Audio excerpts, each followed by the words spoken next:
Hello दोस्तों, नमस्कार। आप सभी साथियों का स्वागत है आपके अपने यूट्यूब चैनल एक्सेस एकेडमी पर। उत्तर प्रदेश ईसीसी ई एजुकेटर भर्ती पर धमाकेदार खबर निकलकर सामने आ रही है।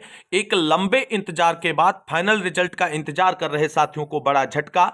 डॉक्यूमेंट वेरिफिकेशन की प्रक्रिया हुई रद्द। पुनः डॉक्यूमेंट वेरिफिकेशन का प्रस्ताव चयन समिति को गया भेजा। पुनः डीबी कब होगी, बीएसए का क्या प्रस्ताव गया है, क्या इस बार जो डीबी होगी उसमें सभी को सम्मिलित किया जाएगा? ऐसे ढेर सारे प्रश्नों का जवाब आप सभी को इसी वीडियो के माध्यम से मिलने वाला है। आप सभी साथियों से निवेदन है कि वीडियो को बिना स्किप किए हुए अंत तक देखें, जिससे वीडियो में शेयर की गई सारी जानकारी को आप आसानी से समझ सकें।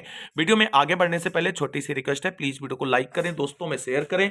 जितने भाई बहन चैनल पर पहली बार विजिट कर रहे हैं और अभी तक चैनल से नहीं जुड़े हैं तो प्लीज चैनल को सब्सक्राइब करके बेल आइकन जरूर दबाएं, जिससे ईसीसी ई एजुकेटर भर्ती से जुड़ी हुई हर छोटी बड़ी लेटेस्ट और ऑफिशियल अपडेट सही जानकारी के साथ आप सभी को समय समय पर मिलती रहे। तो आइए दोस्तों, शुरू करते हैं ईसीसी ई एजुकेटर भर्ती प्रक्रिया से जुड़ी हुई धमाकेदार अपडेट का यह वीडियो। तो दोस्तों, यहां पर आप सभी लोग देख सकते हैं जो ईसीसी ई एजुकेटर भर्ती में डॉक्यूमेंट वेरिफिकेशन की जो प्रक्रिया हुई थी वो रद्द होने की खबर अयोध्या जिले से निकलकर सामने आ रही है। अयोध्या जिले में डॉक्यूमेंट वेरिफिकेशन की प्रक्रिया बहुत पहले पूरी की जा चुकी थी और उसके बाद फाइनल रिजल्ट को लेकर के लगातार अभ्यर्थियों को बेसब्री से इंतजार था और इसको लेकर के लगातार जो है वो प्रयास किए जा रहे थे। हालांकि अयोध्या जिले में जो डॉक्यूमेंट वेरिफिकेशन की प्रक्रिया हुई थी वो रैंडम लिस्ट के बिहाफ पर हुई थी और इसका विरोध लगातार किया जा रहा था और शिकायतें दर्ज कराई जा रही थी कि जो डॉक्यूमेंट वेरिफिकेशन की प्रक्रिया रैंडम लिस्ट के बिहाफ पर हुई है उसे रद्द करते हुए सभी को सम्मिलित कराकर जो है डीबी कराई जाए, उसके बाद फाइनल रिजल्ट जारी किया जाए। लेकिन इसी पसोपेश में जिला चयन समिति फंसी हुई थी और जो रैंडम लिस्ट के बिहाफ पर डीबी हो चुकी थी उसी के बिहाफ पर फाइनल रिजल्ट जारी करने की तैयारी थी। लेकिन साथियों के द्वारा जो है लगातार प्रयास किया गया और उस प्रयास का परिणाम आप सभी के सामने है। रैंडम लिस्ट के बिहाफ पर जो डीबी प्रक्रिया अयोध्या जिले में हुई थी उसे रद्द कर दिया गया है और नई डीबी प्रक्रिया को लेकर के जो है आप सभी के लिए अच्छी अपडेट निकलकर सामने आ रही है। यहां पर दोस्तों आप सभी लोग देख सकते हैं बाल वाटिका में एजुकेटर नियुक्ति के लिए अब फिर से होगी काउंसलिंग। पहले चरण की काउंसलिंग पर उठे थे सवाल, हुई थी शिकायतें। सभी आवेदकों को बुलाने संबंधी प्रस्ताव जिला विकास अधिकारी के माध्यम से जिला अधिकारी के पास भेजा गया, जिस पर अनुमति मिलते ही काउंसलिंग कराकर नियुक्ति प्रक्रिया संपन्न कराई जाएगी। लालचंद्र बीएसए की तरफ से यह बड़ा स्टेटमेंट आया है। हमने आपको बताया है अब नई जो डीबी होगी उसमें सभी को बुलाया जाएगा, यह बात आप सभी लोग समझ लीजिए। खबर जानते हैं विस्तार से। तो ये खबर निकलकर सामने आ रही अयोध्या से। बाल वाटिका विद्यालयों में एजुकेटरों की नियुक्ति के लिए पहली काउंसलिंग रद्द करते हुए अब नए सिरे से काउंसलिंग कराने का निर्णय लिया गया है। बीएसए लालचंद्र ने जिलाधिकारी को फिर से काउंसलिंग के लिए भेजे गए प्रस्ताव से पहले काउंसलिंग के रद्द होने की पुष्टि भी हो गई है। यदि इस प्रस्ताव को मंजूरी मिली तो जल्द ही सभी को बुलाकर नियुक्ति प्रक्रिया संपन्न कराई जाएगी। 2 चरणों में आउटसोर्सिंग के अंतर्गत जिले में 286 एजुकेटर पद पर भर्ती होनी है। पहले चरण में 166 पदों के सापेक्ष प्रक्रिया चल रही है, जिसमें 3000 अभ्यर्थियों ने आवेदन किया है। यह नियुक्ति प्रक्रिया तत्कालीन बीएसए अवनीश पांडे के कार्यकाल में प्रारंभ हुई थी। यूपी की योगी सरकार ने प्री प्राइमरी यानी प्ले स्कूल कक्षाएं संचालित कर बच्चों को बेहतर शिक्षा व संस्कार देने के लिए बड़ी पहल शुरू की थी।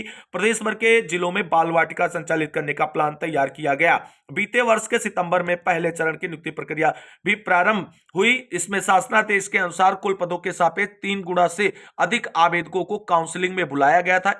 इसी पर काउंसलिंग में नहीं बुलाए गए अभ्यर्थियों ने कई शिकायतें दर्ज की।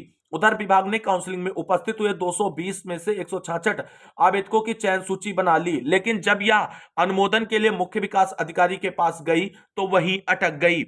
बताया गया कि शिकायतों के क्रम में ही सीडीओ ने इस पर रोक लगा दी और बीएसए को फिर से काउंसलिंग का प्रस्ताव बनाने का निर्देश दिया। इसी क्रम में बीएसए ने नया प्रस्ताव बनाकर भेज दिया है। ये बाल वाटिकाएं आंगनबाड़ी परिसरों में है, लेकिन एजुकेटरों की नियुक्ति अभी तक न होने से विभाग कटघरे में है। बाल वाटिका केंद्र सरकार की राष्ट्रीय शिक्षा नीति का हिस्सा है। इसमें कक्षा 1 से पहले 3 से 6 वर्ष तक के बच्चों के लिए खेल आधारित प्री प्राइमरी यानी प्ले स्कूल की संकल्पना है। सितंबर में ही सरकार ने इस महत्वाकांक्षी योजना को जमीन पर लाने के लिए बाल वाटिकाओं को प्रारंभ किया था। यहां पर आगे देख सकते हैं गांव में रहने वाले अभिभावकों के स्वप्न होंगे साकार। दरअसल शहरों में प्ले स्कूल आकर्षण का केंद्र है, जहां पर अभिभावक अपने बच्चों को भेजते हैं, जहां छोटी उम्र में ही बच्चों को शिक्षा के साथ क्रिएटिविटी से जोड़ा जाता है। खेल खेल में बच्चों को शिक्षा दी जाती है, आधारभूत ज्ञान इन नन्हे मुन्नों में रोपा जाता है। बाल वाटिका से ग्रामीण क्षेत्रों के बच्चों में भी इसी तरह की ज्ञान की धारा प्रवाहित करने की तैयारी की गई है। अब दोस्तों यहां पर आप सभी लोग देख सकते हैं, ये अयोध्या जिले की 10,684 पदों की भर्ती की बात यहां पर हो रही है, और इसमें आप सभी को लगातार हमने अपडेट प्रोवाइड कराई है, और जब ऑफिशियल अपडेट होती है तभी आपके बीच में हम जानकारी लेकर के आते हैं। तो जो डीबी हुई थी उस डीबी को रद्द कर दिया गया है। अब जो नई डीबी होगी अयोध्या जिले में, उसमें सभी 3,000 जो भाई बहन आवेदन किए थे अयोध्या के लिए, सभी को डीबी के लिए बुलाया जाएगा, और उसके बाद नई फाइनल मेरिट लिस्ट तैयार की जाएगी, और उसमें शामिल अभ्यर्थियों को अंतिम रूप से चयन के लिए चुना जाएगा। तो फिलहाल अभी आप सभी को इंतजार करना होगा और नई काउंसलिंग शेड्यूल का। बहुत जल्द अयोध्या जिले से आपको बता दें नई डॉक्यूमेंट वेरिफिकेशन का शेड्यूल देखने को मिलेगा, और फरवरी माह में ही अयोध्या जिले से डॉक्यूमेंट वेरिफिकेशन का शेड्यूल जारी हो जाएगा। जो चीजें हम लोग प्रयासरत थे, आप सभी लोगों की लगातार ये मांग थी कि सर अयोध्या जिले में रैंडम लिस्ट के बिहाफ पर डीबी हुई है और उसको रद्द करा करके सभी को सम्मिलित कराते हुए डीबी कराई जाए, और हमने आपको बताया था कि अयोध्या जिले में रिजल्ट बन गया है, जिसका एग्जाम्पल यहां पर आप सभी लोग देख सकते हैं। ऐसे ही कोई बात यहां पर आपको नहीं कही जाती है। रिजल्ट बन गया था और रिजल्ट जारी हो जाता, लेकिन सीडीओ ने रोक लगा दी थी। अब यहां पर सभी को सम्मिलित कराते हुए डीबी होगी और उसके बाद फाइनल रिजल्ट आएगा। यह बात क्लियर कट हो चुकी है ऑफिशियल अप्रूव्ड जानकारी के साथ। तो आज की इस महत्वपूर्ण और धमाकेदार अपडेट के साथ इस वीडियो में बस इतना ही। मिलेंगे एक और नई वीडियो में, तब तक के लिए सभी भाई बहनों को जय हिंद, जय भारत, वंदे मातरम।